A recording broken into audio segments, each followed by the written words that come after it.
शंकर पर जल चढ़ाने का जो भाव वर्णित किया जाता है कि हम शंकर को मंदिर में जाकर जल चढ़ाते हैं तो खड़े खड़े चढ़ाएं कि बैठकर चढ़ाएं। बहुत ध्यान देना साहब।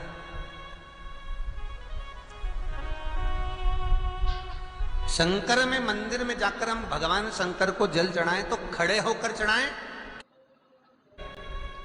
अब दो तरह का शिवलिंग है मंदिरों में, दो तरह का शिवलिंग का निर्माण होता है, ठीक है। एक विष्णु शिवलिंग, एक शक्ति पार्वती।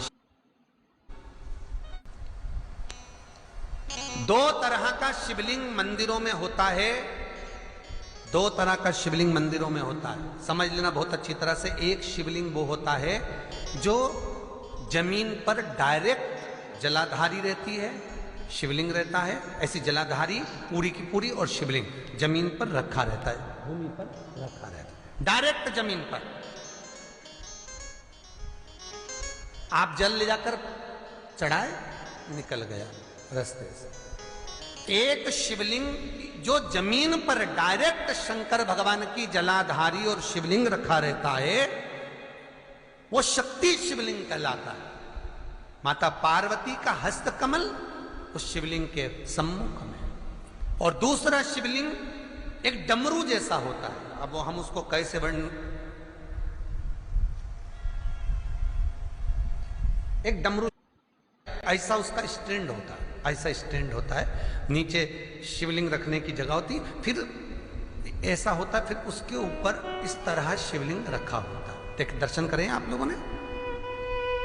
अब के ऊपर शंकर भगवान का शिवलिंग रखा होता है, ठीक है। इस तरह का जो शिवलिंग होता है, एक डायरेक्ट नीचे रखा हुआ शिवलिंग और एक भगवान जो नीचे डमरू जैसी आकृति होती है, इस पे जो डमरू जैसा जो भाग बना होता है, ये भगवान विष्णु का हस्तकमल है, और ऊपर का जो भाग है वो भगवान ब्रह्मा का हस्तकमल है। इसको विष्णु शिवलिंग कहते हैं।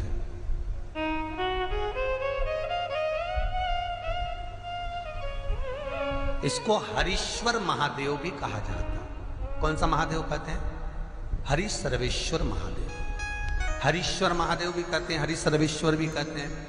तो डमरू जैसा जो शिवलिंग का निर्माण हुआ है मंदिर में, अगर शिवलिंग ऊंचा है, शिवलिंग थोड़ी सी हाइट पर है, ऊंचाई पर है, और डमरू जैसा भाग फिर उसके ऊपर जलाधारी के बाद शिवलिंग निर्माण किया गया है, तो वो विष्णु शिवलिंग कहलाएगा, वो हरीश्वर शिवलिंग कहलाएगा, वो हरि वंश शिवलिंग कहलाएगा, हरीश्वर कहलाएगा। और जो डायरेक्ट सीधे जो रखा हुआ है, 12 ज्योतिर्लिंग के अगर आप दर्शन करेंगे तो कहीं पर भी आपको विष्णु शिवलिंग नहीं मिलेगा, केवल एक नागेश्वर को छोड़कर। कहां पर छोड़कर? जम के बोलिए। केवल एक नागेश्वर, नागेश्वर को छोड़कर बाकी के जितने 12 ज्योतिर्लिंग में शिवलिंग के दर्शन करोगे सब शक्ति शिवलिंग मिलेंगे, सब जमीन पर। आप जितने भी देखेंगे, काशी का देखेंगे, महाकालेश्वर देखेंगे, तो डायरेक्ट जमीन पर जलाधारी बनी है महाकाल बाबा की, डायरेक्ट जमीन पर बनी है, कोई ऊंचाई नहीं है, डायरेक्ट जमीन पर फिर शिवलिंग है। ओमकारेश्वर देख लीजिए, ममलेश्वर देख लीजिए, आप चाहें तो विश्वनाथ देख लीजिए, डायरेक्ट जमीन पर। सोमनाथ देख लीजिए, डायरेक्ट जमीन पर।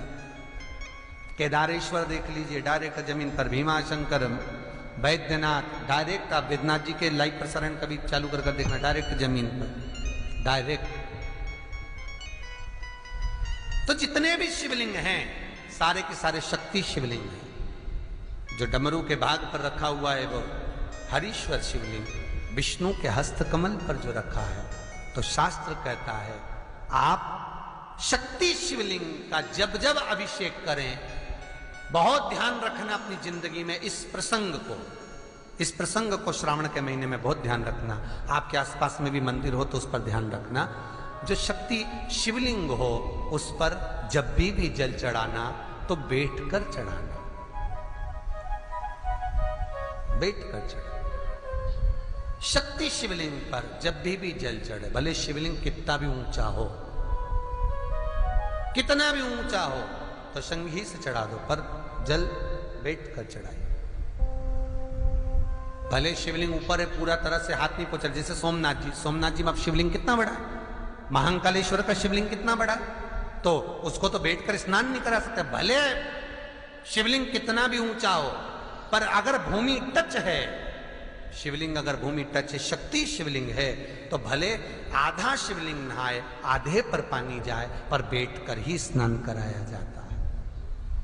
और महाराज यदि हरीश्वर शिवलिंग है, अर्थात भगवान विष्णु के हस्त कमल पर, ब्रह्मा के हस्त कमल पर यदि शिवलिंग है, तो वो शिवलिंग का जब भी स्नान कराएंगे, अभिषेक कराएंगे, पूजन कराएंगे, तो खड़े होकर ही करना है। और खड़े होने का भी तरीका होता है, दोनों चरण बराबर में रखकर कभी भी शंकर भगवान के शिवलिंग का स्नान नहीं कराया जाता।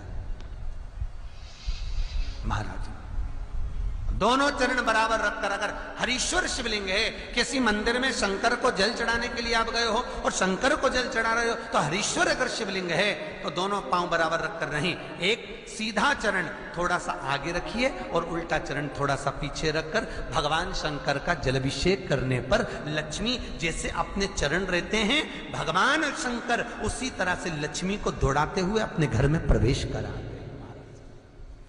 लक्ष्मी अगर जो पुष्टि मार्ग से जुड़े होंगे, जो भगवान ठाकुर जी की सेवा करते हैं, पुष्टि मार्ग से जुड़े हों, श्रीमद वल्लभाचार्य जी से, वल्लभ कुल बालकों से जिनका ब्रह्म संबंध हुआ है, ऐसे अगर जीव हैं, वैष्णव जीव हैं, तो वो दर्शन करते होंगे ठाकुर जी, यमुना जी और महाप्रभु जी का। तो कैसा दर्शन करेंगे? श्रीनाथ जी का दर्शन करेंगे तो दोनों पांव श्री जी बाबा के, मेरे ठाकुर जी के बराबर पर है, नाथ द्वारा वाले श्री जी बाबा के, गोवर्धन नाथ जी के दोनों पांव चरण बराबर। श्रीमद वल्लभाचार्य जी का दर्शन करेंगे तो दोनों चरण बराबर के फोटो में मिलेंगे।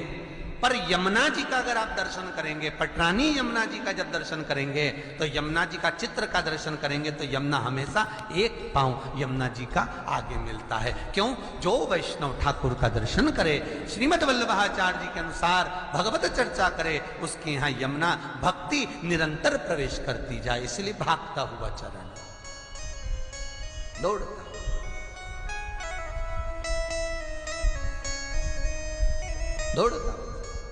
तो शंकर भगवान का अगर हरीश्वर शिवलिंग है, कहीं शिवलिंग डमरू आकृति पर, अगर ऊंचाई पर है, हरीश्वर है, तो फिर जल खड़े होकर चढ़ाए, चरण आगे पीछे। बहुत ध्यान देना महाराज, हरीश्वर शिवलिंग का वर्णन किया महाराज। बहुत सुंदर बात कही है, बहुत ध्यान से सुनिएगा। शक्ति शिवलिंग के ऊपर जो जलाधारी लगती है, शक्ति शिवलिंग के ऊपर जो जलाधारी लगती है, वो 5 मिनट, 10 मिनट, आधा घंटा रखकर 24 घंटे के लिए हटा सकते हो। शक्ति शिवलिंग के ऊपर जो जलाधारी लगती है, वो 15-20 मिनट रखकर, आधा घंटा रखकर आप हटा सकते हो। पर हरीश्वर शिवलिंग के ऊपर भगवान विष्णु के हस्त कमल पर जो शिवलिंग का निर्माण आपको भी वर्णन किया, अगर वो शिवलिंग है तो उस पर जलाधारी अगर लगी है, तो कम से कम 5 घंटा, 8 घंटा तो जलाधारी को रखना पड़ेगा ही। बहुत ध्यान दीजिए महाराज।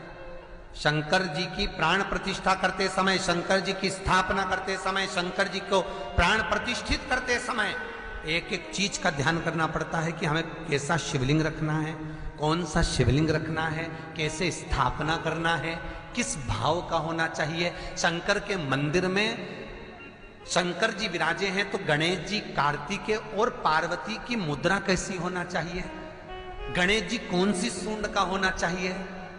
जब शंकर के मंदिर में हम आराधना कर रहे हैं तो गणेश जी की सूंड किस ओर होना चाहिए, पार्वती की मुद्रा कौन सी होना चाहिए, षडानंद कार्तिकेय की दृष्टि कहां होना चाहिए, ये शंकर जी की प्राण प्रतिष्ठा में देखा जाता है।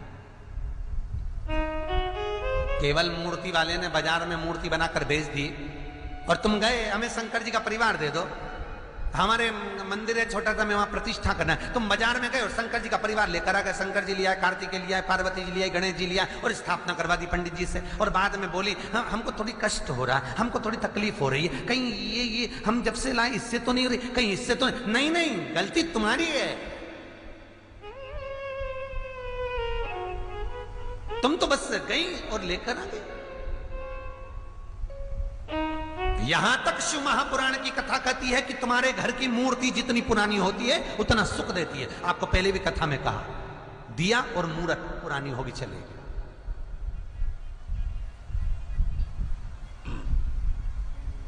पुरानी